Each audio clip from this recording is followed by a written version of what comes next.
I've always lived a life of high-flying stakes, quite literally. As the CEO of Skirich Air Rescue, a national company providing critical helicopter ambulance services, I spend my days coordinating life-saving flights, forging partnerships with hospitals, and ensuring that our choppers, pilots, and medics are always ready for emergencies. But after years in big cities, I crave the tranquility of a suburban enclave with a peaceful river view.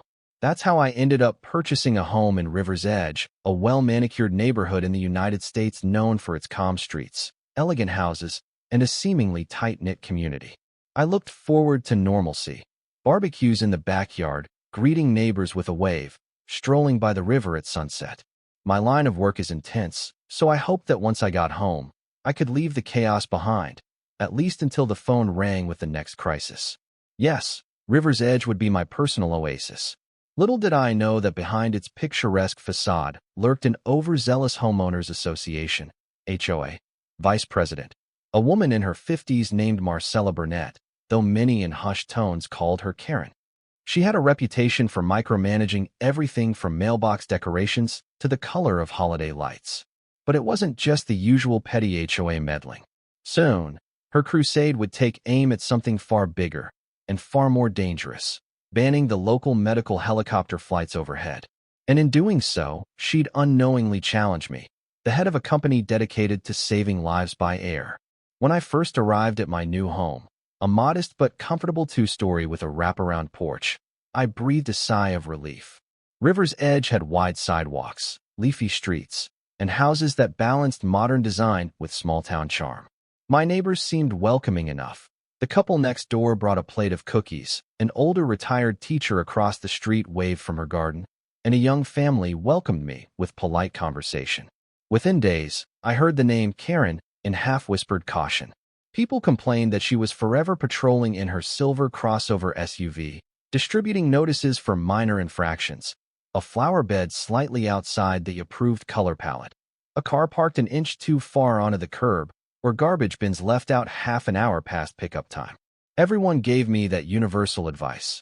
Keep your head down, comply with the rules, and you'll avoid her wrath. I wasn't too concerned. My job often took me out of town, visiting hospitals or planning expansions for air rescue. My house was tidy, my lawn well kept. I doubted Karen would find a reason to target me. And even if she did, how bad could it be? At worst, I'd pay a petty fine for some contrived violation.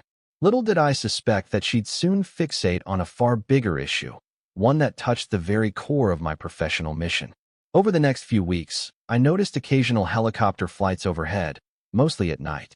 Considering my background, the distinctive whoop-whoop-whoop of a medevac rotor was familiar, even comforting. I'd look up and see a bright red or white helicopter with medical markings, heading to or from the city hospital about 10 miles away. Sometimes they soared lower than typical flight paths, presumably because they needed to land or take off from a helipad near the hospital. From a safety perspective, these flights didn't bother me. They rarely lasted more than a minute overhead, and they served a critical purpose: airlifting patients in need of life-saving care. If a few moments of noise saved someone's life, I considered it a small price to pay. Besides, my entire career had been built on that principle. But around River's Edge, not everyone shared that outlook. One evening, as I was strolling along the sidewalk near the community playground, I overheard a cluster of neighbors grumbling about the racket from helicopter flyovers. One older man spat, "They woke me at 2 a.m. last night. This can't continue." Another woman nodded vigorously. "I get that they're for emergencies, but can't they find a route that doesn't pass over our neighborhood?" I chimed in politely. Sometimes flight paths are restricted by terrain or air traffic control. Emergencies don't always let you pick a convenient route. They blinked, vaguely annoyed by my input. I realized they just wanted commiseration, not logic. Then a third voice cut in, laced with annoyance. "They keep us awake. The HOA needs to do something." I recognized her, Karen. With short hair, a stiff posture, and a glare that could stop traffic, she exuded authority. "I plan to propose a resolution limiting night flights over River's Edge," she declared, lips pursed. "Property values are at stake if this noise continues unchecked." My heart lurched. A resolution limiting medical helicopter flights? That was beyond typical HOA scope. She was wading into regulated airspace issues, not to mention public health. Silently, I wondered if she had any clue about FAA rules or the necessity of these flights. Probably not. I decided to keep quiet for the moment, but alarm bells rang in my mind. Because if she seriously pursued a ban on medical helicopters overhead, she'd be crossing into federal and local aviation laws, an area I knew intimately. And that confrontation, I feared, would not end well for her. At the monthly HOA meeting, a crowd of about 30 residents packed the small community clubhouse. Karen presided at the front table, flanked by the timid HOA president, Mr. Garcia, and the treasurer, Ms. Liu. I took a seat near the back, quietly observing. As they addressed routine items, landscaping budgets, pool maintenance, boredom set in. Then Karen cleared her throat, eyes shining with ambition. There's another pressing matter. We've had numerous noise complaints regarding helicopter flights at odd hours. They disturb our peace, disrupt sleep, and potentially lower property values. I propose we adopt a formal policy. No non-essential helicopter flights are allowed over River's Edge, especially between 8 p.m. and 8 a.m. A smattering of applause came from some neighbors. Others looked uncertain. The president fiddled with his papers. Ms. Burnett, are we sure we can do that?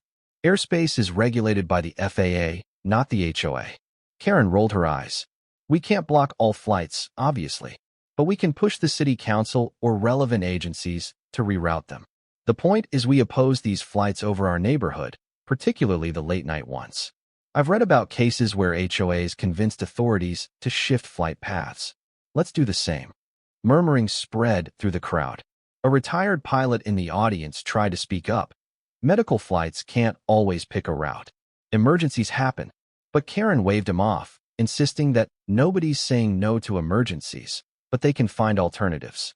We simply want to preserve our neighborhood's tranquility. We must stand firm. I sat quietly, fists clenched under the table. She has no idea how critical these flights are, I thought. Yet I hesitated to reveal my position as CEO of Air Rescue. If I spoke up now, it might escalate into a public confrontation. Instead, I took mental notes. It was clear Karen was forging ahead with a plan to ban or limit medical choppers, ignoring the complexities of air regulation. She'd likely attempt to pressure local officials, maybe file complaints with the FAA. This was dangerously naive. The board didn't take a formal vote that night, but Karen promised to draft a resolution. She ended the meeting with a flourish, proclaiming, "River's Edge will not be a dumping ground for noisy air traffic. We deserve better." Some neighbors cheered. I left with a knot in my stomach, realizing we were on a collision course. Over the following weeks, the situation worsened. Karen circulated a petition in the neighborhood, urging residents to sign in support of stopping helicopter noise.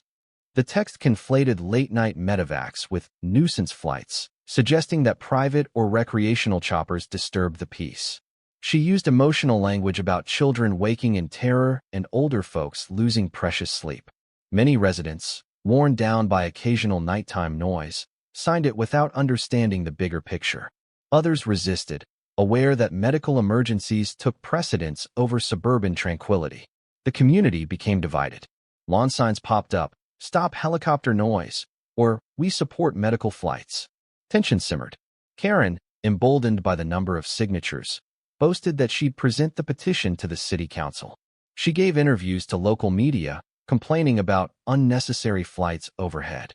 I watched one clip in dismay as she told a reporter, "We all support healthcare, but these frequent, unplanned flights are hurting our quality of life. Let them find another route or relocate the hospital helipad. Our property values come first." Relocate the hospital helipad? Outrage coursed through me. That was borderline delusional. Hospitals place helipads where they can best serve patients. They're not going to relocate because an HOA is annoyed. The arrogance was staggering. Meanwhile, within Air Rescue, I learned that our affiliate hospital's medevac routes indeed passed over River's Edge occasionally, especially for critical trauma cases heading to the region's Level 1 trauma center. Pilots chose the path based on wind direction, weather, and urgent medical factors. Rerouting could cost precious minutes, sometimes the difference between life and death. Karen's crusade threatened to hamper that. Quietly, I prepared. If she truly pressed for a ban, I had legal teams and aviation experts ready to defend the public interest. because once she attempted an official measure, she'd discover that the airspace was not her HOA's domain, and that the CEO of a national air rescue service wasn't about to let her gamble with human lives. One late afternoon, as I returned from a trip, I discovered a bright orange notice taped to my door. It was from the HOA, listing a formal violation for excessive exterior noise after 10 p.m. At first, I was confused. My house was silent at night. No rowdy parties or barking dogs. Then I read the note more carefully. It accused me of hosting or facilitating helicopter flights overhead that disturbed neighbors. My jaw dropped. She pinned the blame directly on me, possibly because I'd been out in my yard at times, watching the choppers overhead with what she perceived as approval. Or maybe she suspected my involvement due to passing remarks I'd made about the importance of medical flights. Either way, it was absurd. A baseless HOA citation claiming I was personally responsible for aircraft noise in federally regulated airspace. Furious, I marched to Karen's house. She answered the door, eyebrows raised. "Oh, Ms. Caldwell," she said sweetly. "Here to discuss your violation?" I controlled my temper. I have no control over flight paths. This notice is ridiculous. She gave a dismissive shrug. Ridiculous or not, I see you constantly praising those helicopters. We suspect you're somehow encouraging them to fly over River's Edge, possibly guiding them or something. If that's the case, it violates our new community standards about disturbing noise. My blood boiled. You're overstepping, Karen. Helicopter flight routes are regulated by aviation authorities. You can't blame me or fine me for something that's out of my hands. She smirked. We'll see. The board is behind me. We'll do whatever it takes to end these flights. If you continue supporting them, you may face further sanctions. I realized how far gone she was, willing to intimidate me with false accusations. This was bigger than a petty neighbor dispute. She was determined to hamper medical flights, brand them nuisances, and punish anyone who opposed her. All right then, I decided. I guess I have to reveal who I truly am, and the authority I wield. The time for quiet observation had ended. War was coming. Emboldened, Karen launched a public campaign. She created a dedicated website titled Stop the Helicopter Menace, featuring shaky cell phone videos of choppers in the night sky, claiming they terrorized children and traumatized pets. She organized yard signs, "No more helicopter noise," distributed door to door. She also scheduled an HOA vote on a formal resolution, prohibition of non-essential helicopter overflights. Although, legally, an HOA can't unilaterally override federal flight rules, she aimed to pressure local politicians or file noise complaints with the FAA. Local news ate it up, featuring Karen in interviews. She portrayed herself as a hero defending suburban peace from unnecessary disruptions. Rarely did she mention these were medical flights. She twisted the facts, implying they were some random joyrides or pilot training runs, overshadowing the reality of emergency airlifts. The hospital administration tried to correct the narrative, explaining that these flights were critical for saving lives. But Karen's sensational rhetoric found an audience among neighbors who simply disliked the noise. Soon enough, calls to City Hall piled up, demanding a no-fly zone over River's Edge. At my company, we braced for potential flight path disruptions. Some pilots reported fresh complaints from local residents shining bright lights or laser pointers at them in protest. That was not only illegal, but dangerously interfering with pilot vision. The situation turned from comedic to alarming. People's health and pilot safety were at stake. Seeing these extremes, I realized I had to speak out, both as a concerned neighbor and the CEO of a major air rescue service. I could no longer watch Karen's manipulations. The next time she pushed her resolution, I'd reveal my identity publicly and let her face the unstoppable truth. Not only was she messing with federal aviation territory, but she was tangling with a powerful national rescue organization dedicated to saving countless lives. Karen's push for a city-level ban escalated when she petitioned the city council, demanding they pass an ordinance restricting helicopter routes over River's Edge, particularly from 10 p.m. to 7 a.m. She rallied a group of neighbors to attend a council meeting, brandishing signs and chanting slogans. The local newspaper covered it, fueling the drama. I decided enough was enough. With the full support of my legal team and co-executives at Air Rescue, I attended the city council meeting. The chamber was packed. On one side, Karen's supporters carrying "Stop Helicopters" placards. On the other, hospital representatives, paramedics, and some outraged citizens who valued emergency flights. The tension crackled.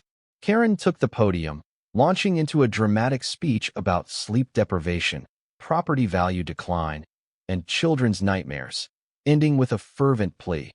We demand the city ban non-essential flights above our neighborhood.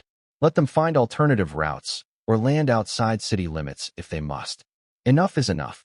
Some in the crowd cheered. Others looked appalled. The council members exchanged wary glances.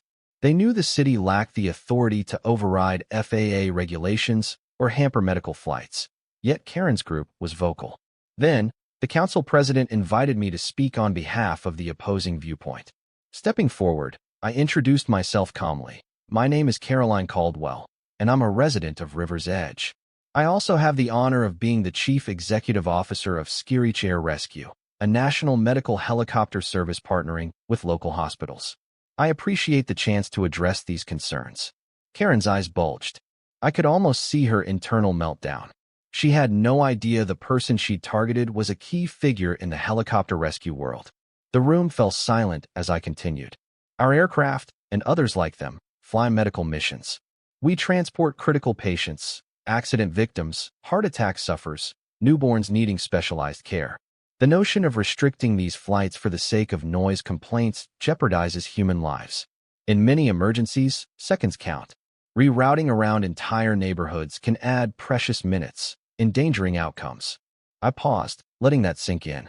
Then I addressed the council directly. Legally, airspace is under federal jurisdiction. The FAA sets flight rules. An HOA or city can't ban flights vital to public safety. Even if you tried, it would be struck down. And morally, do we want to be the city that blocked rescue helicopters, leading to more fatalities?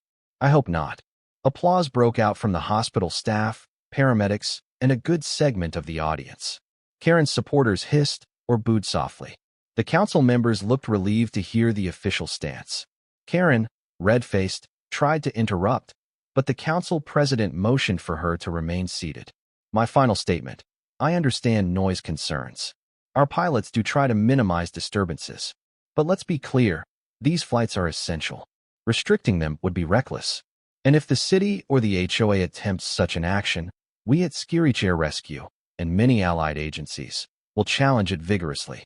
We will not let ignorance endanger lives. With that, I stepped away. The council tabled Karen's proposal, clearly leaning against it. She stormed out, furious, while I felt the first surge of victory. But I knew she wouldn't back down easily. She'd poke and prod in other ways. The stage was set for a final showdown. Despite the city council's cool reception, Karen refused to abandon her cause. She returned to River's Edge with renewed bitterness, especially targeting me now that she knew my identity. Late-night flights continued, inevitably, because medical emergencies can't be scheduled. My phone rung frequently with updates from pilots about neighbor hostility. One morning, I found a letter from the HOA threatening me with further fines for facilitating unauthorized helicopter disturbances. They claimed each flight overhead after curfew time was a new violation. The letter's tone was openly hostile, referencing how I'd publicly undermined the HOA's stance. It was ridiculous from a legal standpoint. I didn't facilitate flight paths, nor did I direct each helicopter individually. But they wanted to penalize me for the entire concept of medevac flights overhead. I consulted my attorneys, who laughed at the letter's absurdity. They have no jurisdiction over airspace. They can't fine you for external aircraft noise, one said. This is legally baseless. We prepared a formal response, warning the HOA that any attempt to collect such fines would be met with legal counteraction. My patience were thin. Karen was using the HOA as a weapon of harassment. Neighbors were torn. Some resented the noise, but also recognized the flight's necessity. Others blindly followed Karen, enthralled by her tough talk about protecting property values. The rest just wanted peace. Meanwhile, the hospital publicly lauded my stance, grateful for a forceful defense of their flights. As tensions rose, I suspected Karen might attempt something extreme. Her obsession with victory over the helicopters seemed personal now. I braced for new tactics, not realizing how far she was willing to go, and how quickly she'd bring the entire HOA crashing down upon herself. In the midst of this battle, disturbing rumors reached my ears. Some neighbors claimed they'd seen suspicious figures on rooftops with bright spotlights or laser pointers at night, presumably trying to disrupt helicopter pilots. Another rumor suggested someone was emailing complaints to the FAA, full of false claims that the medevac choppers were unlicensed or dangerously flown. Even more alarmingly, hospital staff reported an incident where an unknown person, wearing a River's Edge volunteer badge, tried to block the ambulance helipad gate until security intervened. I had no proof tying these stunts directly to Karen, but the correlation was suspicious. She had whipped up anti-helicopter hysteria, and a few fanatical supporters might have taken it upon themselves to escalate. If so, this was beyond typical NIMBY behavior. It was borderline criminal interference with emergency services. My pilot contacts were rattled. We can't keep dealing with random lasers. One pilot nearly had his vision compromised mid-flight. This is a matter of flight safety, Caroline. They demanded swift action. I promised them that if the sabotage continued, we'd involve law enforcement. Meanwhile, we tried to coordinate with local police for extra patrols near the hospital approach paths. The entire fiasco overshadowed my original hope for a peaceful suburban life. Instead of relaxing evenings, I fielded crisis calls about angry neighbors or reported sabotage attempts. Enough was enough. The time had come to confront Karen head-on, expose the consequences of her irresponsible campaign, and ensure she faced real accountability. Because interfering with life-saving flights wasn't just an HOA matter. It was a direct threat to public well-being, and the law would take it seriously. At the next HOA meeting, advertised as a major session to finalize their helicopter resolution, the clubhouse was packed. Word got around that I, as CEO of Air Rescue, would attend. Opponents of the ban mobilized, including hospital representatives and outraged neighbors who recognized the need for medevac. Karen's faction arrived in force, brandishing "Stop Helicopter Noise" signs. Karen opened the meeting with grandiose claims about how the entire community suffers from these flights. She rattled off questionable data about property values declining due to aviation nuisance. She singled me out, sneering that I was profiting from these flights at the expense of neighbors' comfort. I rose to speak, maintaining composure despite her provocation. "Ms. Burnett, you're ignoring the fundamental reality. These are emergency flights, saving lives. By attempting to ban or restrict them, you place patients in danger. And let's be clear, an HOA has zero authority over federal airspace. Even if you pass a resolution, it's unenforceable." She rolled her eyes. "We'll see about that. We have the right to protect our neighborhood from intrusive noise." One by one, hospital reps, doctors, and paramedics testified about how critical each minute can be and how flight paths are carefully chosen for efficiency. A paramedic described heartbreakingly losing a patient mid-transit. "If we add more flight time just to avoid your neighborhood, that might be the difference between life and death." Some audience members teared up, clearly moved. Karen's supporters shouted them down, claiming the hospital could drive an ambulance instead. The paramedic patiently explained how ground ambulances sometimes can't traverse traffic or are too slow for certain traumas. This fell on deaf ears. Finally, the board attempted a vote on the resolution. The president, looking haggard, asked for hands in favor. About half the audience raised them, Karen's block. A near equal number opposed. It was a standoff. The president declared they needed more discussion, effectively tabling it. An uproar ensued. Karen fumed, shouting that the board was spineless.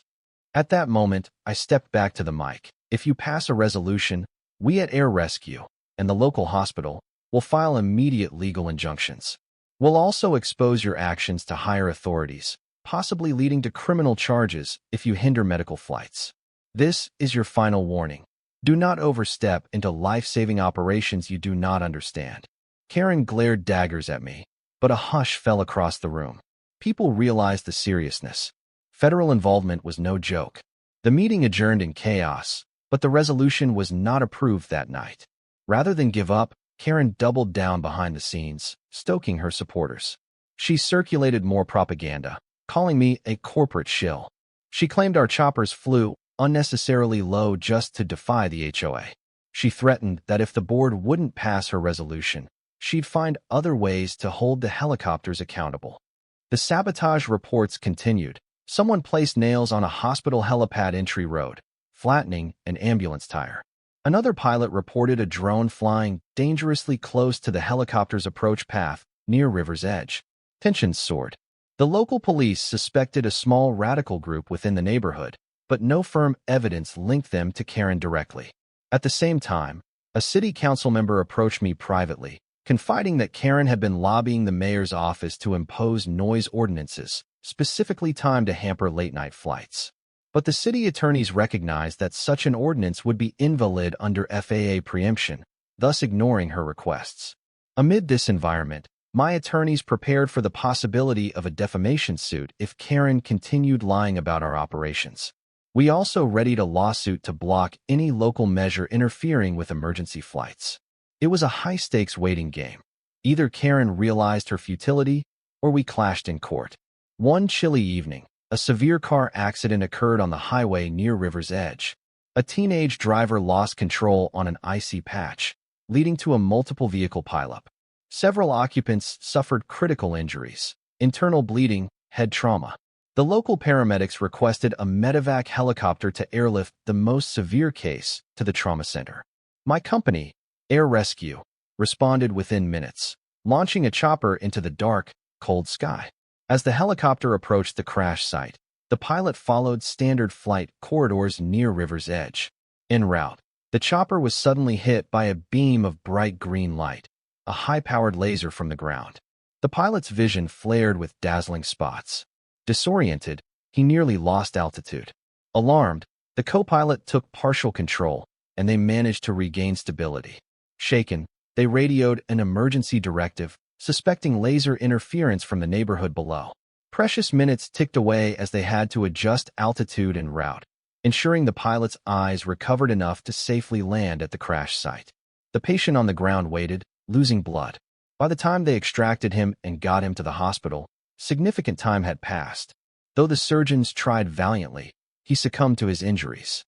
We'll never know if those stolen minutes contributed to his death, but it certainly didn't help. Word of the laser incident spread like wildfire. The police launched an immediate investigation, zeroing in on river's edge as the likely source. A random helicopter hater had turned violent, possibly emboldened by Karen's anti-flight campaign. Now, a teenager's life was lost, at least partly due to that sabotage. The entire city reeled with shock and outrage. Even some of Karen's former supporters recognized they'd gone too far.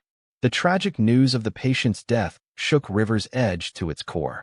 People realized the real-world consequences of hindering a rescue flight.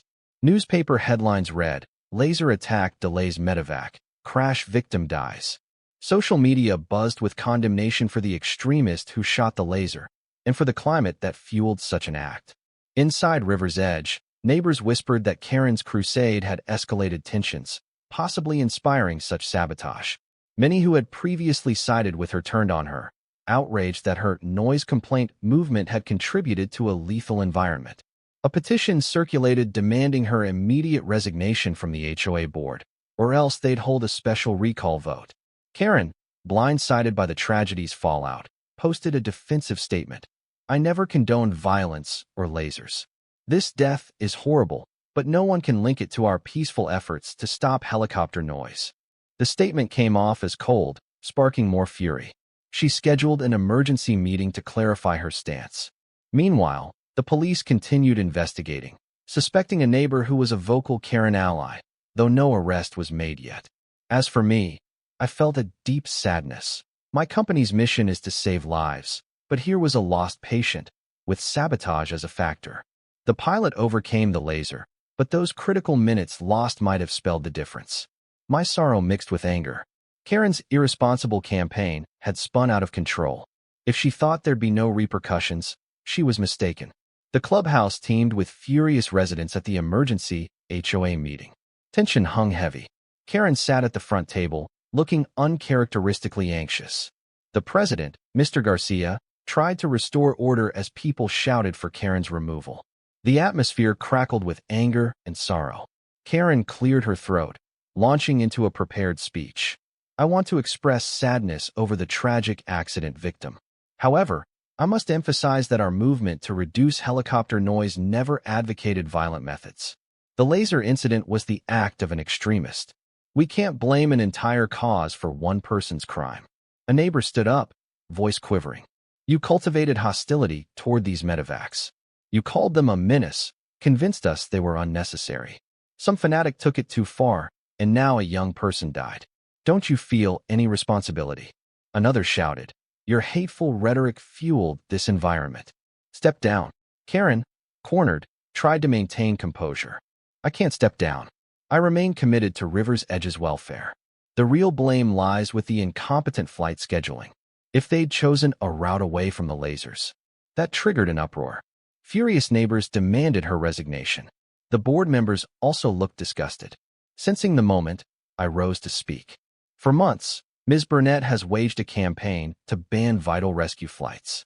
She stoked animosity, culminating in sabotage. While she may not have personally aimed the laser, her rhetoric contributed to a climate of hostility that cost a life. Now, to avoid further tragedy, we must end this madness. I, for one, call for a vote to remove Ms. Burnett from the HOA board, effective immediately. Cheering ensued. The president, trembling with emotion, asked for a show of hands from the membership present, a recall vote. Overwhelmingly, the crowd raised their hands. Karen sat in shock, eyes darting, as Mr. Garcia announced. By a vast majority, Ms. Burnett is hereby removed from her position. Karen, you no longer represent River's Edge.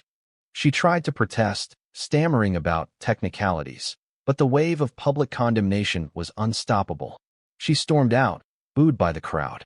For the moment, justice was served, she was dethroned. Yet legal consequences were still pending. With Karen removed from the board, she lost the formal platform for her crusade, but she still faced potential lawsuits from neighbors or even the hospital. The laser suspect's identity emerged, an extremist homeowner who bragged about teaching those choppers a lesson. Police arrested him, charging assault on an aircraft, a serious federal crime.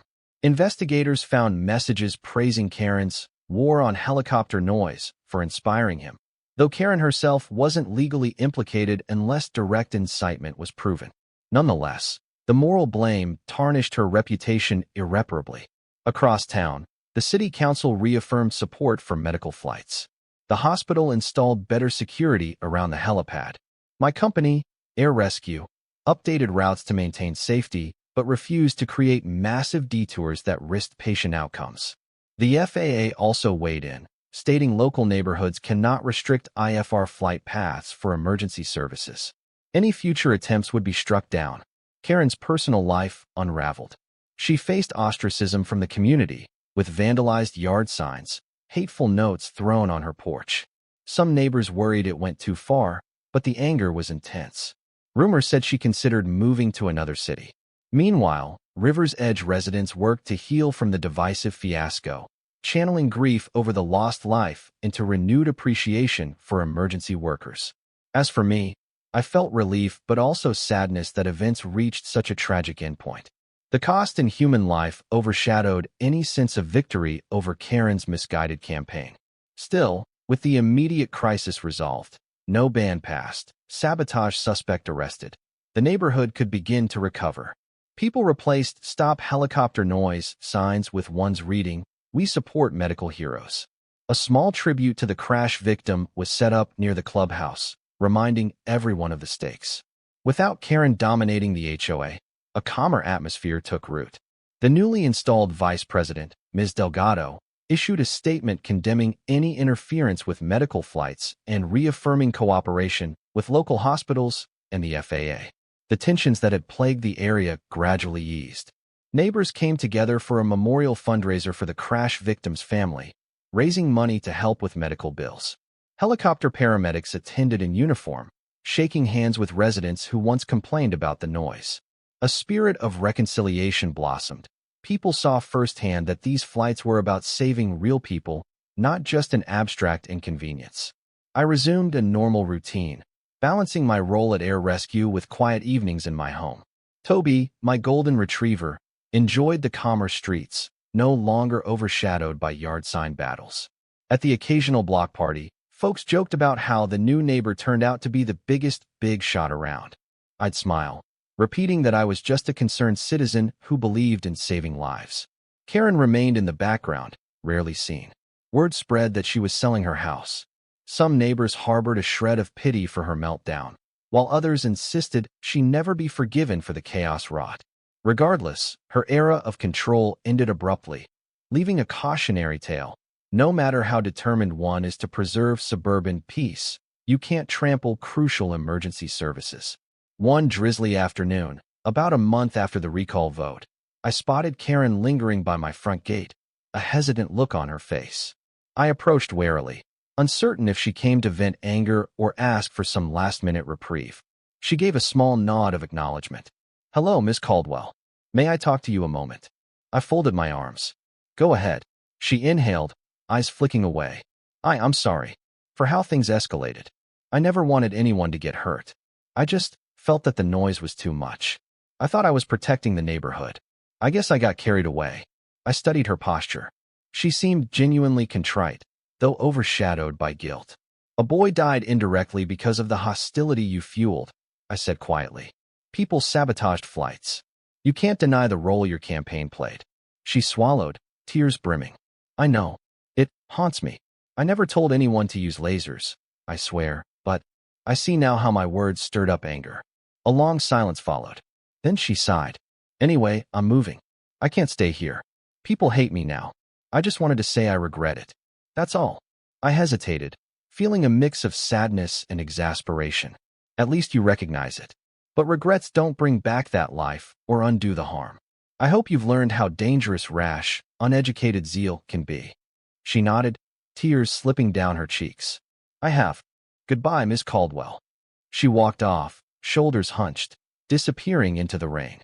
I gazed after her, unsure if I felt satisfaction or sorrow. Maybe both. People like Karen often cause irreparable damage before they learn. But at least she seemed repentant, a small step toward accountability. With Karen gone, River's Edge found renewed unity. The hospital and my air rescue team collaborated with the HOA to host an open house event, educating residents about helicopter operations and letting kids explore a grounded demonstration chopper. The idea was to foster understanding, seeing the inside of a medevac, learning how paramedics work, hearing real rescue stories. The event was a hit. Neighbors who once complained about noise realized these flights were about saving neighbors or themselves in emergencies. The atmosphere warmed. By spring, any leftover hostility faded. People replaced suspicion with respect for the complexity and importance of emergency flights. The local FAA office praised the neighborhood's transformation from potential conflict to cooperation. I was proud to have played a role, though the memory of the tragedy still weighed on me. One sunny Saturday, the HOA threw a community barbecue by the riverside. I joined in, bringing side dishes and volunteering at the grill. The conversation was lively. Families joked about the wild times last winter, but also expressed relief that reason prevailed. Mr. Garcia, still the president, publicly thanked me for leading with compassion while standing firm on essential safety. I felt a touch of embarrassment, but was grateful for the acceptance. My dream of a quiet suburban life was finally within reach, ironically secured by the stormy events that tested us all. Months later, River's Edge remained helicopter-friendly, a place that, while not always silent, recognized the greater good of air rescue. Medevac flights continued as needed, some overhead at night, but no further sabotage or outrage calls. The local press occasionally revisited the story, highlighting it as an example of a misguided HOA attempt to restrict crucial services, and how community education triumphed over ignorance. Meanwhile, my life settled into a pleasant routine. I'd come home from the air rescue office, greet Toby, maybe watch a medevac flight pass overhead with a quiet salute. My neighbors, once suspicious, now offered a friendly wave if we happened to be outside during a chopper's passing. We all understood. That thrum of rotor blades might mean someone's life was being saved.